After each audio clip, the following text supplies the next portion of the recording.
Cosmic transmission begins. There is a moment, somewhere between the last breath of wakefulness and the first pull of sleep, when the world behind your eyelids becomes more real than anything you have touched all day. Perhaps you have felt it. A corridor of soft blue light stretching ahead of you. A city built not from stone, but from something luminous and crystalline, humming quietly as if it were alive. Faces you have never met in waking life, yet somehow you know them. You know them the way you know the sound of your own heartbeat. And then the alarm rings, or the morning light slides under the curtain, and it dissolves. You lie still for a moment, reaching for the edges of what just happened, and it fades like mist on warm water. You tell yourself it was only a dream. But something in you, something older and quieter than your rational mind, is not entirely convinced. In many esoteric traditions and spiritual teachings, sleep is not merely a biological function.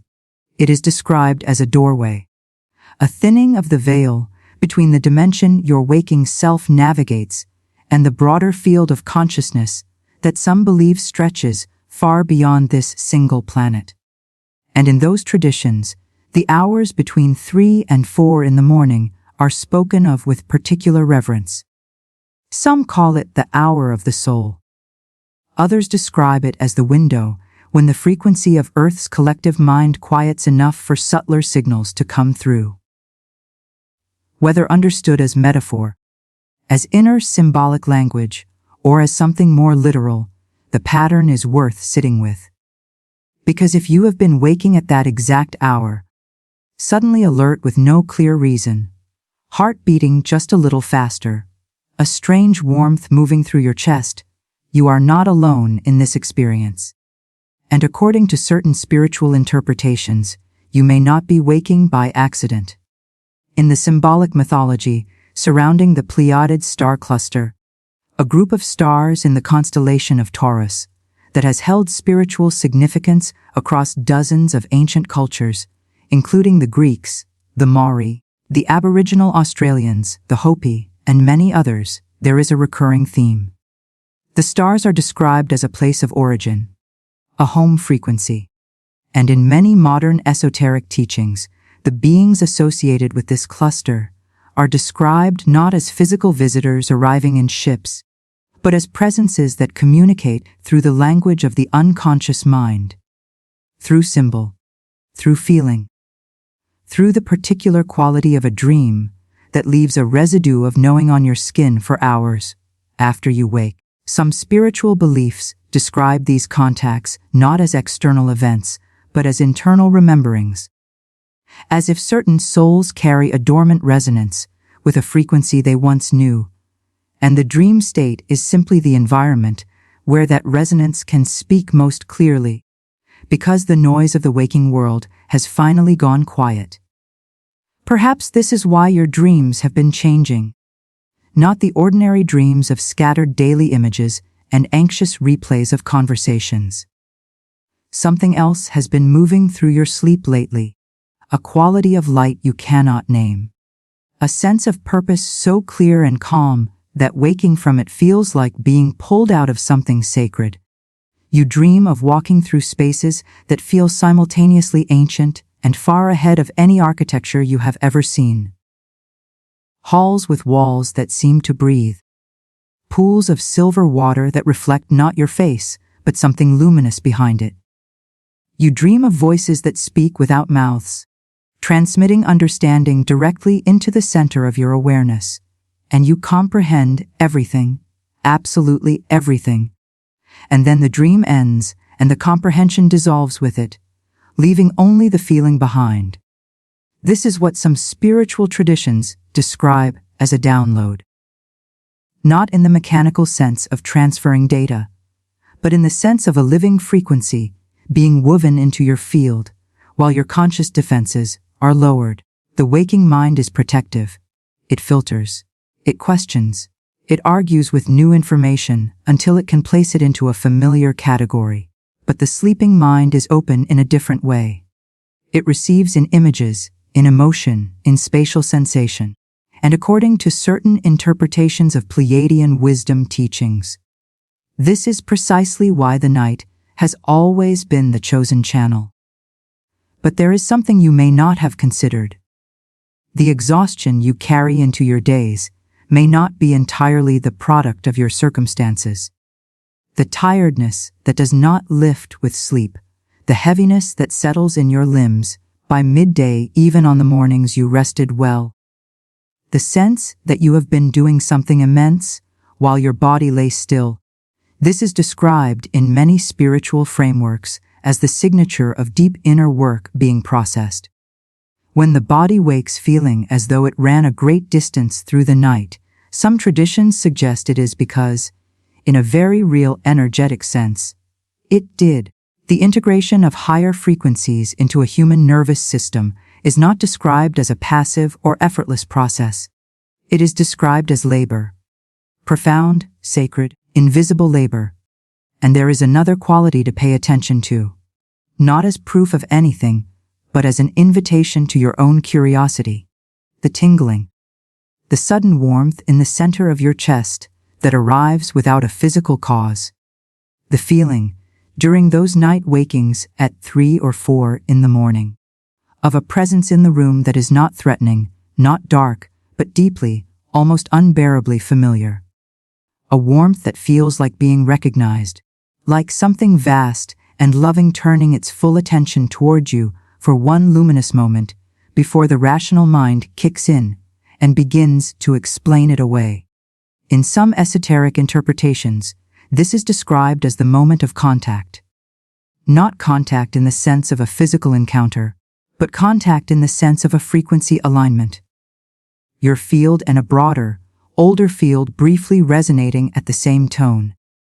The way two tuning forks placed near each other will begin to vibrate together, not because one is forcing the other, but because resonance simply works that way.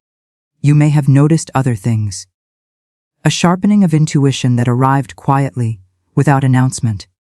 A growing discomfort with noise, with shallow conversation, with environments that once felt neutral, but now feel actively draining. An increased sensitivity to beauty, to nature, to the quality of silence in an empty room. Some spiritual teachings describe these shifts not as the onset of illness or fragility, but as the biological adaptation of a nervous system being gradually recalibrated. As if something in your inner architecture is being slowly, carefully, tuned to a finer frequency. And the dreams are part of it. In various esoteric traditions, the recurring dream environments carry significance as symbolic landscapes of the soul. The crystal cities many spiritual seekers describe encountering in deep dream states are interpreted not as literal places, but as archetypal symbols of a higher ordering principle. Clarity. Structure built on light rather than fear. A society, whether inner or outer, organized around truth rather than control. When you dream of walking through spaces that feel more home than anything your waking life has offered. Some traditions suggest you are not creating a fantasy of escape. You are remembering a standard. An inner template of what wholeness looks like.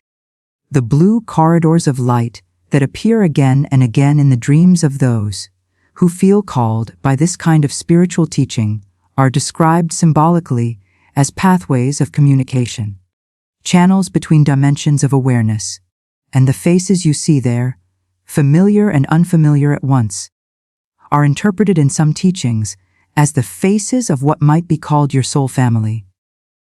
Beings with whom your essence has traveled across more than one lifetime, more than one plane of existence, carrying different features in different contexts, but always carrying the same frequency underneath. This is why meeting them in a dream can feel like the most real thing you have experienced in years. There are some who, upon reading or hearing this kind of teaching, feel an immediate resistance. The rational mind steps forward with its reasonable objections, and those objections are not without value. Skepticism is a form of respect for truth, but there is a different kind of knowing that lives beneath the argumentation, beneath the categories and the proofs. It lives in the body. It lives in the quality of attention you brought to those dreams before you decided they were just dreams. It lives in the inexplicable longing you felt the morning after, as if you had been somewhere real and were taken back too soon. Whether understood as myth, as inner metaphor, as the unconscious mind speaking in symbolic language, or as something that touches the border of what current science does not yet have tools to measure, the pattern of these experiences is worth honoring, not with belief that bypasses discernment, but with a quality of open, attentive curiosity that does not rush to close the question before the question has finished speaking. And if the question is speaking to you right now, it may sound something like this. What if the restlessness I feel is not a symptom of what is wrong with me, but a signal of what I am actually made of? What if the exhaustion is not failure but labor? What if the dreams are not random noise, but the quietest possible form of an answer? In symbolic Pleiadian teachings, the soul that begins to consciously recognize these night experiences is described as entering a phase of acceleration. Not because the contact itself changes, but because awareness changes what can be received. A receiver tuned to the right frequency picks up what was always being broadcast. The signal does not get louder. The receiver becomes more precise, and precision in this context begins with something very simple. It begins with paying attention, with treating the images that rise in your sleep with the same seriousness you would give to a message from someone you deeply trust, with keeping a record, not because you need to analyze and decode every symbol, but because the act of writing a dream down is an act of saying, "This matters. I am listening." Some spiritual teachings suggest that the most powerful shift available to a soul in the middle of this kind of awakening process is not a dramatic external event. It is not a ritual or a ceremony or a great revelatory flash of light. It is the quiet, daily, consistent choice to take your inner life seriously, to treat the movements of your unconscious mind not as noise to be managed, but as communication to be received, to sit with the image of the crystal corridor, or the luminous face, or the feeling of vast, wordless understanding, and to say to whatever offered that experience, "I am here. I am paying attention. You can continue." This is what some traditions call the opening of the inner ear. And the night, with its deep silence and its loosening of the tight grip of waking identity, is where that ear most naturally begins to open. There is a reason the oldest spiritual traditions across every culture have honored the dream, have built temples to it, developed languages for it, trained priests and priestesses and shamans in its navigation. Something in the accumulated wisdom of our species has always known that the sleeping mind is not absent. It is elsewhere. And that elsewhere, however one chooses to understand it, has always been a source of something that the waking world alone cannot provide. You may have been waking at 3 in the morning and reaching for your phone to check the time before falling back into troubled sleep, dismissing it as stress or disrupted rhythms. But what if, just once, you stayed with the waking instead of fleeing from it? What if you lay still in the dark and felt what was present in the room without immediately needing to name or explain it? What if the warmth in your chest in that moment was not anxiety but contact, and you simply let it be what it was? In many esoteric interpretations, this is described as the moment the bridge is walked consciously for the first time, the moment the soul stops being a passive receiver and becomes an active participant in its own remembering. And remembering, in the symbolic language of Pleiadian teachings, is understood as the deepest purpose of this particular lifetime. Not achievement, not accumulation, not the mastery of external conditions, but the recovery of a knowledge that was never truly lost, only covered. Layer by layer, under the noise and the hurry, and the forgetting that this dense and demanding world so effectively produces. Your dreams are not random. The corridor of blue light is not nothing. The faces you recognize without a name are not invented. Something in you already knows this. It has always known this. And it has been waiting quietly, with extraordinary patience, for the waking part of you to finally catch up. Tonight, when sleep comes for you, let it come differently. Not as something to get through, not as time stolen from productivity, but as a doorway you choose to walk through with awareness and with intention. And when the light begins, when the corridor opens, when the familiar unfamiliar faces turn toward you in the deep grammar of symbol and frequency and dream, you do not need to do anything except remain present. Remain open. Let the remembering do what remembering has always known how to do. The transmission was always there. You are only now learning to receive it.